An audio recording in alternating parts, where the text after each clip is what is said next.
back to the Citizen channel. Hope you're all staying safe and well on our Talking Point show on, Manchester City 3, poorly. Old poorly West Ham 0. They played us other a bit poorly, didn't they? So they've got a little bug. Conspiracy theories are us about, of course, resting key players and not wanting to play against City. Mainly coming from, I think, Arsenal fans, but we'll say that on the chin. Of course, it was match day 33, 3rd of May 2023. So this is our match report, stats, facts, and opinion. Yeah, a couple of talking points worth a little note of. Right, please, if you are new to the channel, push that subscribe button, push the bell notifications. Great to have you on board. Spread the word. Everything City, past, present, and forever, of course. And if you are pushing buttons, just press that little like button.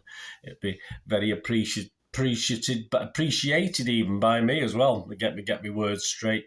Yeah, the team. I got seven, right, which at this time of the year with the Champions League semi-finals coming up, etc., anyone who can read Pep's mind at this time of the year, I think the goalkeeping change sort of proves that, doesn't it? Well done to them. So I was quite happy with 7 in the end. Obviously, the 4 guys I had in that Pep didn't play, of course, were Ederson, Laporte, Gundo, and Foden. Although I do think Foden and Gundo might make a return on Saturday before the Real Madrid game, or is he going to keep them out till that? I doubt it. I think Foden will, definitely, to give him some actual match practice. Anyway, the 11, Ortega, big surprise that. Will he play against Leeds? My thoughts on Ortega, perhaps Pep's sort of just softening him up for the fact that he won't play him in the FA Cup final. That's my hope. The FA Cup final against Manchester United, we should play our strongest team. And I'm sorry, I do like Ortega, but whether you like it or not, Ederson is our strongest team. So hopefully he's softening him up for that. But yeah, I don't know. I just don't know. Ortega did a good enough job last night. Please check out my player ratings show as well. But very interesting anyway. Ortega, Walker was the captain. Stones, Diaz, Aki, Rodri, Bernardo, Mahrez, Alvarez, Grealish and Haaland. On the bench, Ederson, Phillips, Gundo, Laporte, Gomez, Akanji, Perron, Foden and Lewis. So a bit of a rest for Akanji as well last night. On to the match itself. Oh, sorry, no, teams first. Let's get the West Ham team. Yeah, they made 4 changes. We made 3 changes to our team. All of them enforced. Apparently, Declan Rice, Souček and Nayef Aguerd have fallen victim to a bug that swept the West Ham squad. I think a couple of players on the pitch had it. Kurt Zouma, of course, was injured. Their team, Fabianski, Kufal, Kera, Ogbonna, Cresswell, Emerson, Downs, Paqueta, Fornals, Bowen and Antonio. Areola on the bench. Anang, Johnson, Lanzini, Corner, Ings and Ben Rama on the bench. Mr. John Brooks in only his 2nd game reffing Manchester City, so we've played 2-1-2 and he's not booked any of our players yet, although I think he was a bit kind last night. Mr. John Brooks, I'm not saying he had a good game, but he was a bit kind to our players as far as bookings are concerned, so we'll have that, but certainly one penalty I thought we should have had. VAR was Michael Salisbury. Match report, 2 minutes, an early effort for Alvarez, comfortable for Fabianski. Yeah, I imagined it going to the top corner, but wasn't the greatest from Alvarez. 15 minutes, Silva slips Alvarez in. Alvarez enters the box, attempts to roll it across to Haaland, who's alone, ready for it, but Cresswell does very well to slide in and block, and I think the ball squirted back to Fabianski then. 25 minutes, Grealish across from the left. Mahrez can't get high enough to reach it, 6 yards out, and Haaland meets it at the far post, but can only send it wide. It's nowhere near. It's one of those where, as a goalkeeper, sometimes you dive for something you know you're not going to get. And I think Haaland just rolls for it and headed it. And players do the same, even though they know they're not going to get it anywhere near goal. It's just instinct, I suppose. 30 minutes.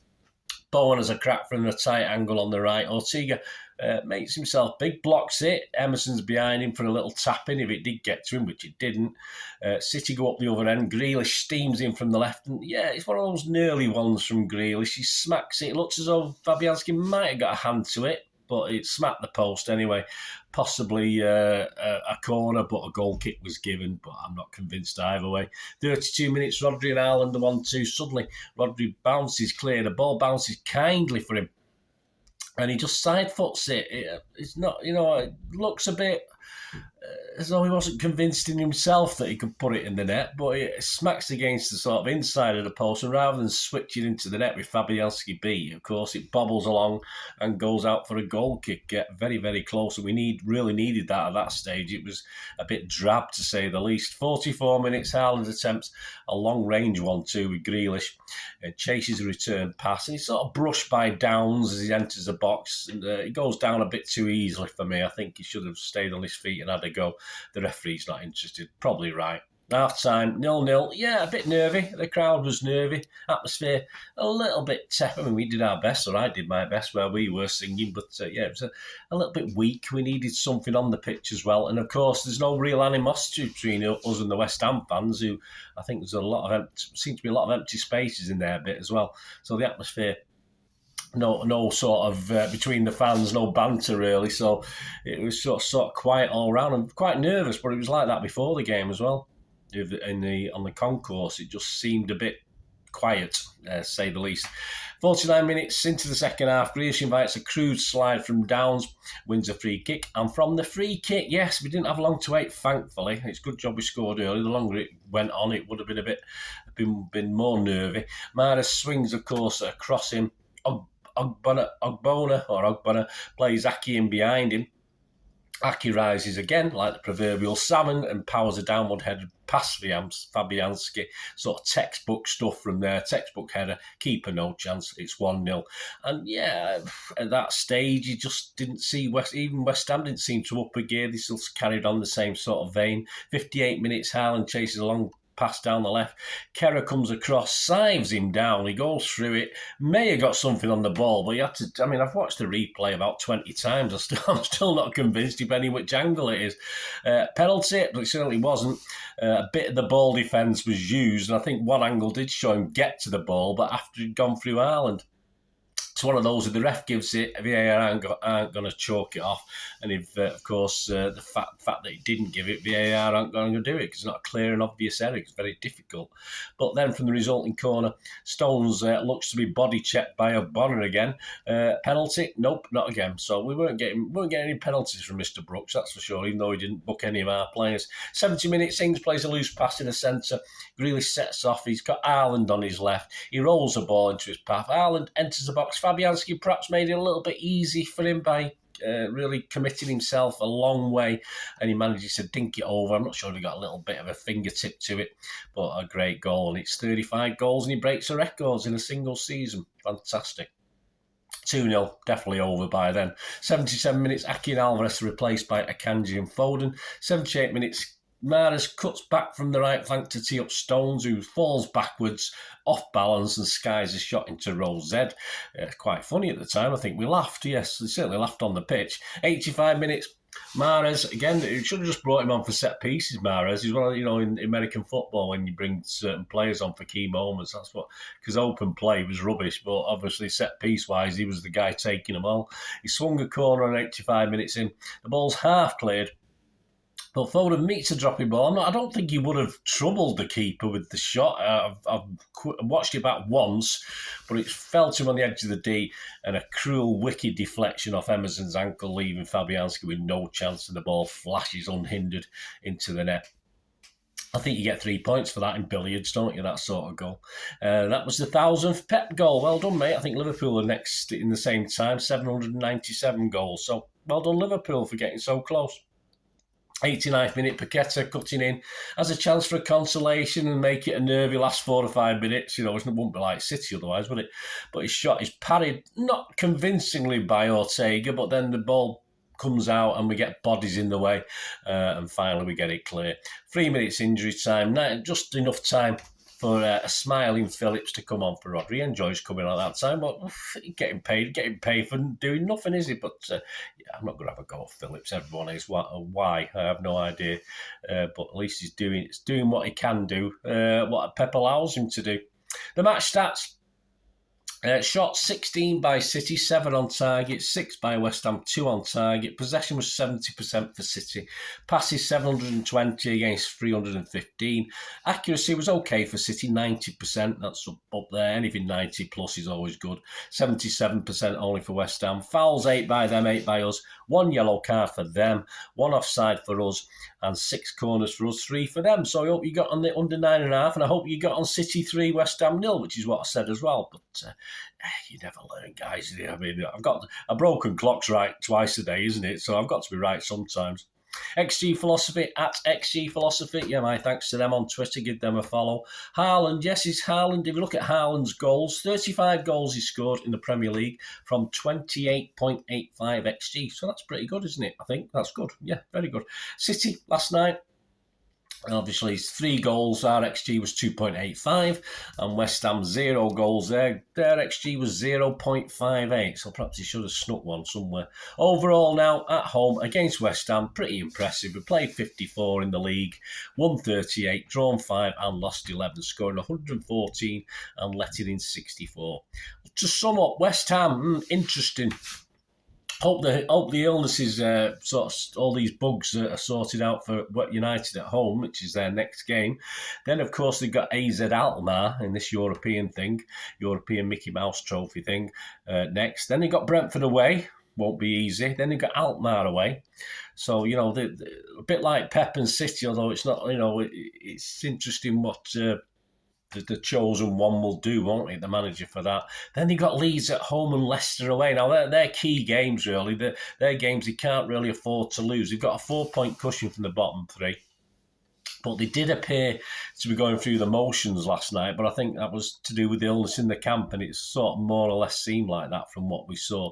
And it will be a very nervy May. It may be a glorious May for them to get to a European final, but it will be very, very nervy. And as I said, Leeds and Leicester are below them. So as long as they don't lose those games and get at least a draw, they should be all right. Even, if they can manage to there's 2 points, say they draw both of them minimum, they should be able to pick a win up perhaps against Brentford, against United. I'd say they've got the European game to look forward to. So there's no guarantees. They may be distracted a little bit by the semi-finals.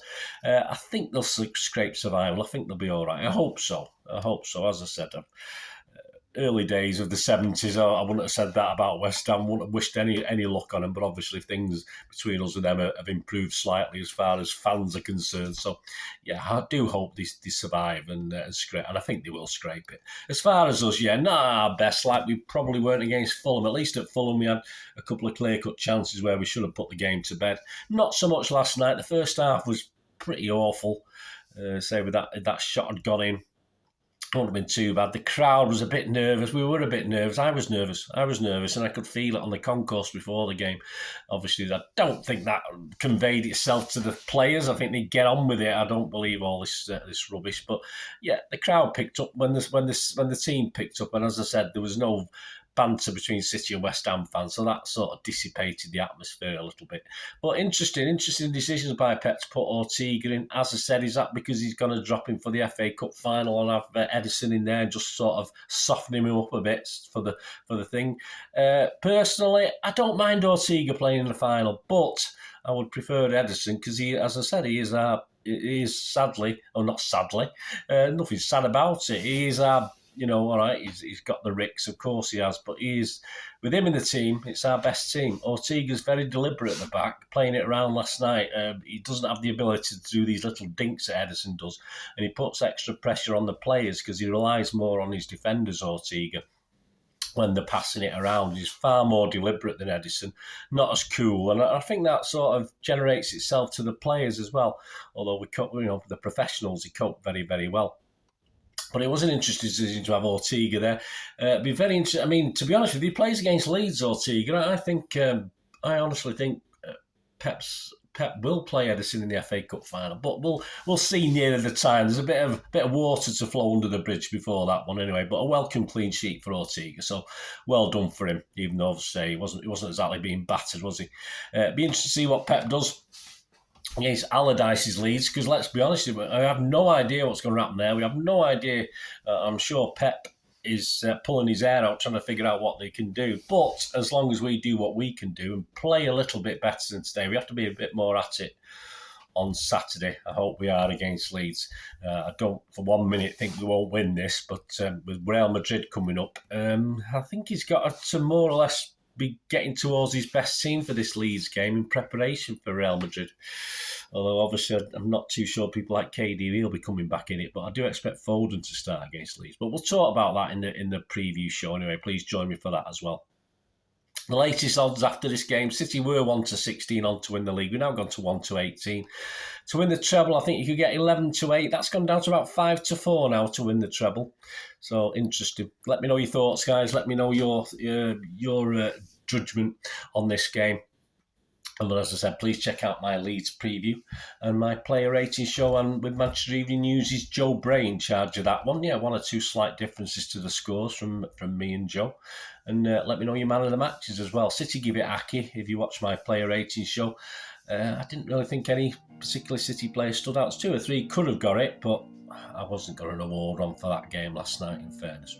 Anyway, join me for the preview show. Go and have a look at my player rating show. Great to have you on board. Of course, it is. Spread the word. And hopefully I'll see you all again very, very soon. Until we do, well, that's one thing, don't I? Please stay safe, Blues. Come on, City. Bye for now.